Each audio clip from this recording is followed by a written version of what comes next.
मित्रों, मिग 21 26 सितंबर 2025 को चंडीगढ़ में आखिरी बार उड़ेगा।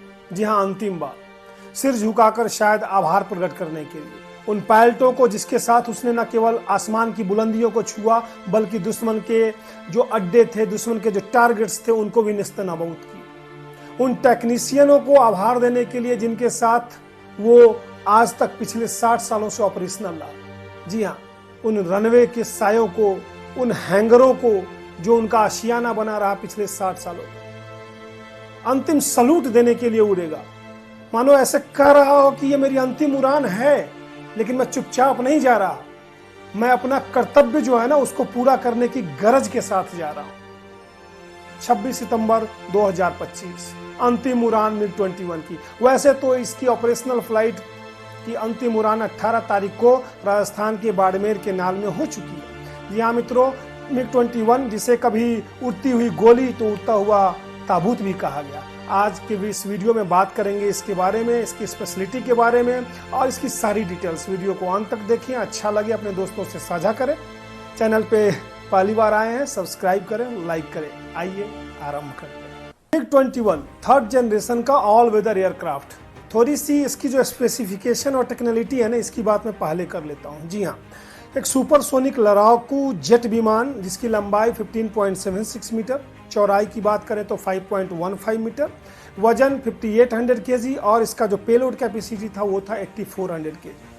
स्पीड की बात करूं तो नॉर्मल सी लेवल पे 1.05 मैक और 13,000 फीट की बात करूं हाइट तो 1.78 मैक तक जा सकता है, 18,000 मीटर। और हर चीज़, बॉम्ब हो चाहे मिसाइल हो, कैरी करने में बिल्कुल महारत हासिल। सोवियत संघ में इसका सबसे पहला ट्रायल होता है 14 फरवरी 1955 को। भारत इसको पहले ऑर्डर देता है कब? 1961 में। 1961 में इंडिया की डील होती है रसिया के साथ और वहां से फिर मिग 21 खरीदने की कवायद होती है शुरू। वैसे मैं आपको बता दूं कि 60 से ज्यादा देशों ने विश्व के लगभग मान के चलो कि मिग 21 को यूज किया। ये थर्ड जनरेशन का बोलते हैं ना, best of the best aircraft माना जाता है। इंडिया ने डील की 1961 में और 1963 में पहली खेप जो है वो डिलीवर हो गई चंडीगढ़ एयरफोर्स बेस पे। फर्स्ट टाइम लैंड किया। नंबर 28 स्क्वाड्रन को दिया गया और उसका नाम रखा गया बुलेट दैट फ्लाइज। जी हाँ, बुलेट दैट फ्लाइज जो स्क्वाड्रन का जो रखा गया वो। अब वहां से शुरू हुई है कवायद, क्योंकि पायलटों के लिए ये सुपरसोनिक था तो बिल्कुल नया था, एक कंप्लीट जिज्ञासा का केंद्र में कहूँ। धीरे धीरे जितने भी भारतीय पायलट थे ना, वो बिल्कुल उनके अंदर एक सस्पेंस, एक घबराहट सी भी, एक उलझन भी और मतलब एक क्यूरियोसिटी का एक अलग लेवल था ये मिग 21।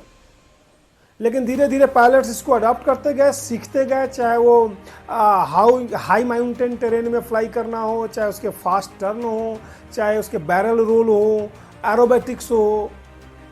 फिर भारतीय पायलटों ने की उस पर महारत हासिल और वो हो गए इसके लिए नॉर्मल। और नॉर्मल इस कदर हुए क्योंकि अगर आज आप किसी पुराने पायलट से पूछोगे ना तो बोलते हैं कि you just don't fly MiG 21, you love MiG 21। वो आपके लवर के रूप में मतलब वो ट्रीट करते हैं मिग 21 को आज भी।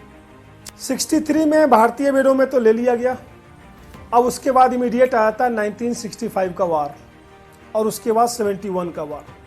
दोनों में लीड रोल किया मिग 21 ने। अब उसके साथ उसकी जो खूबियां थी वो पता थी, लेकिन उसकी जो खामियां थी वो भी उजागर हुई। फिर ये टास्क दिया गया HAL, हिंदुस्तान एरोनॉटिक्स लिमिटेड को, और उसने इसको मॉडिफाई करते हुए सिस्टम को इंडिजिनस बनाया और इसका फिर नामकरण किया गया मिग 21 बायसन सांड।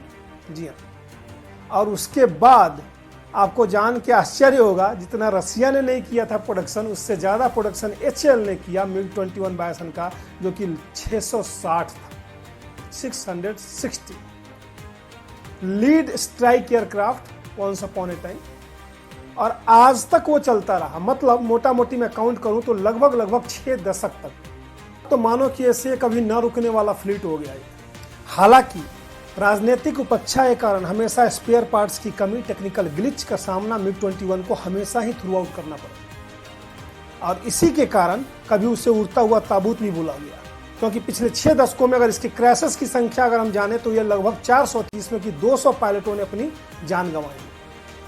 राजनीतिक उपेक्षा का शिकार मैंने इसलिए कहा कि उस पर एक मूवी भी आई थी, रंग दे बसंती, आपने देखा हो।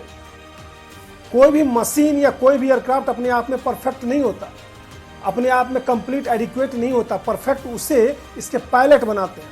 और जी हाँ, भारत के पायलटों को मिग 21 की महारत इतनी ज़्यादा थी, जिसको मैं 2 एग्जाम्पल से बताता हूँ।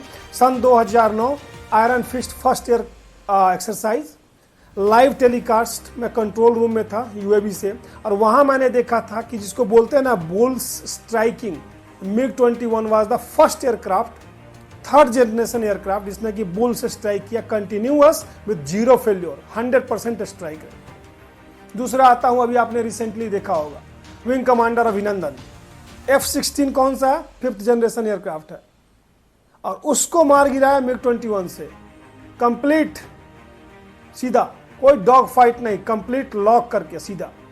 तो आप इससे इसकी जो इफिशियंसी है ना मिग 21 की, वो आप समझ सकते हैं। 21 एक परफेक्ट जहाज नहीं था, लेकिन जब ये आया ना तो इसके स्ट्रक्चर्स ने इसी को बुलेट दैट फ्लाई या फ्लाइंग बुलेट की संज्ञा दी। क्योंकि उसके पहले चाहे वो हंटर की बात कर लो, मिस्टीरियर की बात कर लो, आपने देखा भी होगा मूवीज वगैरह में, वो नाइट में फ्लाई नहीं करते थे। और फर्स्ट टाइम ये 3rd जनरेशन एयरक्राफ्ट आया था जिसका स्ट्रक्चर ही अपने आप में कंप्लीट फाइटर सुपरसोनिक का था। मैं इसीलिए बोलता हूं कि परफेक्ट एयरक्राफ्ट नहीं था, उसकी कुछ लिमिटेशंस थी, लेकिन बावजूद इसके 6 दशक तक, जी हाँ 60 सालों तक भारतीय सीमाओं की उसने निष्ठापूर्वक सेवा की है। चाहे दुश्मन को रौदना हो, दुश्मन के एरिया में बम गिराना हो, तीनों वार की बात कर लें आप, 65, 71, 99 कारगिल कॉन्फ्लिक्ट, हर जगह मिग 21 ने अपना बेस्ट दिया। आज जब वो जा रहा है तो कहीं ना कहीं एक हर्ट में है जो भी उस फ्लीट से लोग हैं। आपने देखा किस तरीके से air chief marshal AP Singh ने अपनी लास्ट फ्लाइंग की थी मिग 21 पे, और जो भी उससे रिलेटेड है उस एयरक्राफ्ट से, वो बिल्कुल इमोशनल से हो गए MiG 21, how can you forget that. और हर आदमी, इस देश का जर्रा जर्रा, इस देश का फलक आसमान सब शायद उसको सैल्यूट दे रहा होगा। 26 सितंबर 2025 मिग 21 बाय बाय सैल्यूट के साथ। जय हिंद।